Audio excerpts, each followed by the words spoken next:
that I had hoped at least to hear from the county government. I have pointed out some of them. I just request that you prioritize them in the interest of time, so that at least there can be a conversation around projects as well.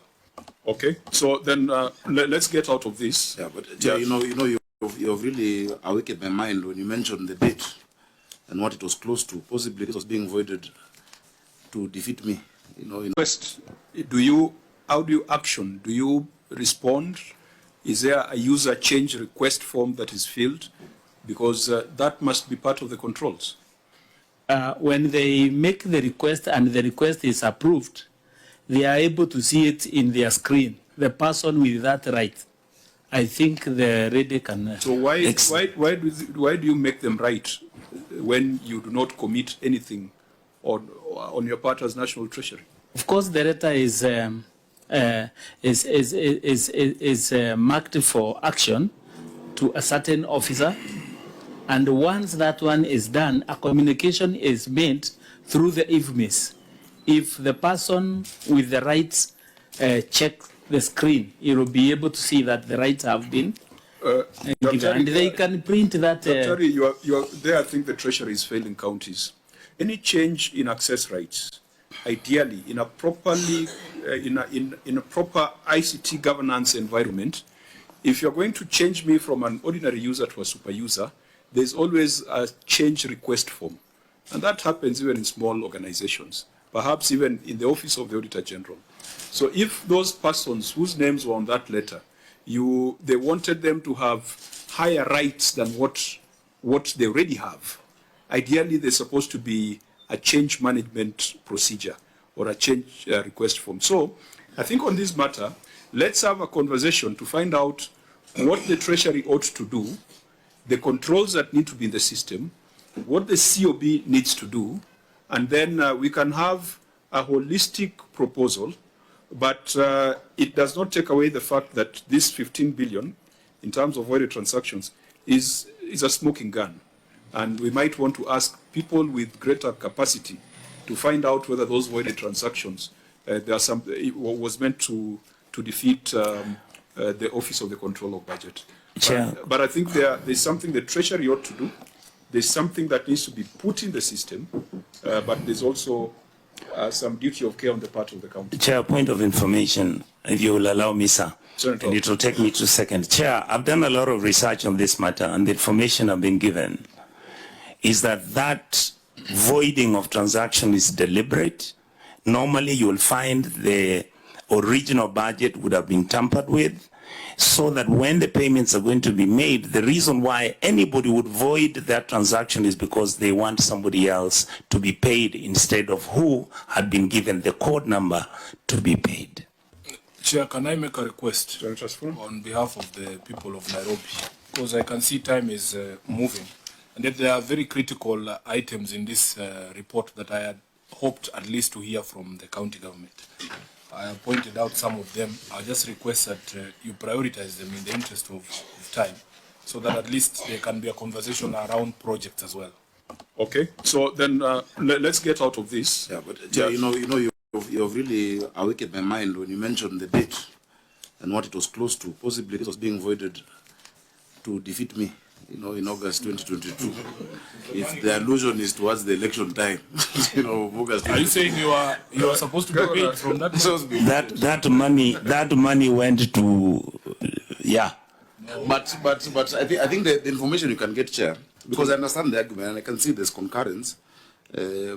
Also, look at just the statements, the bank statements in that period about the amount of money paid out from the county. You can be able to get that. You can provide that. So CBK and you'll see.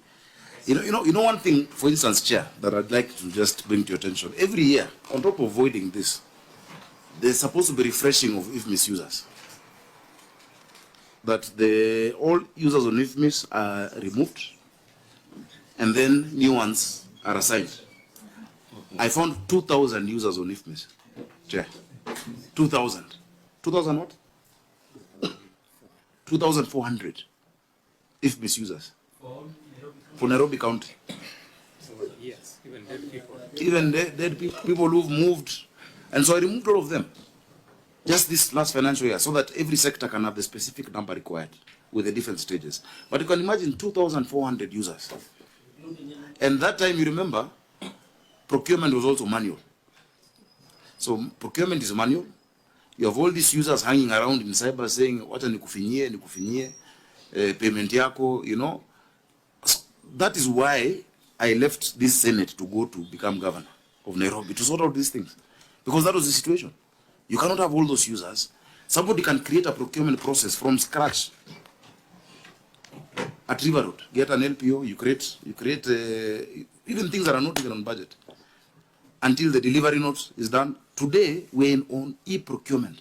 Everything from the beginning to the end has to go through that process. And if there must be an exemption, in situations where you need to do it manually, it must be approved in cabinet. Governor, let's leave it there. I think we've got a live matter that the EACC, and I think it's in court, must have been in Kilifi, where the persons with rights to the system created transactions and made payments in the middle of the night because of unfettered rights in the system. So there must be a conversation around that, using the Kilifi case as an example and the Nairobi case. So I think members will have to deliberate on this and maybe come up with some proactive recommendations. The next one is irregularities in procurement of transferred services. Yeah, so that is not close on you. On that one, there's a question that Treasury must answer. Because automatically they should remove these users. What was happening with Nairobi? No, we'll come to that. We agree with you. And that's why I said there's something for CFB to do, something for Treasury to do, and something for the county to do. The next issue is irregularities in procurement of transferred services. And I think the key question the Auditor General is asking is that while health was transferred, the county still made an award for supply of drugs for 75 million to 2 companies, but the supporting documents have not been provided. Governor, your response on record does not answer the query by the Auditor General. You are saying it was a pending bill to KEMSA incurred by Nairobi City County. Give us the details of what was supplied. Give us the details of the invoices. Give us the details of the payment vouchers. Otherwise, we will say that this money of 75.9 million was stolen. CFO?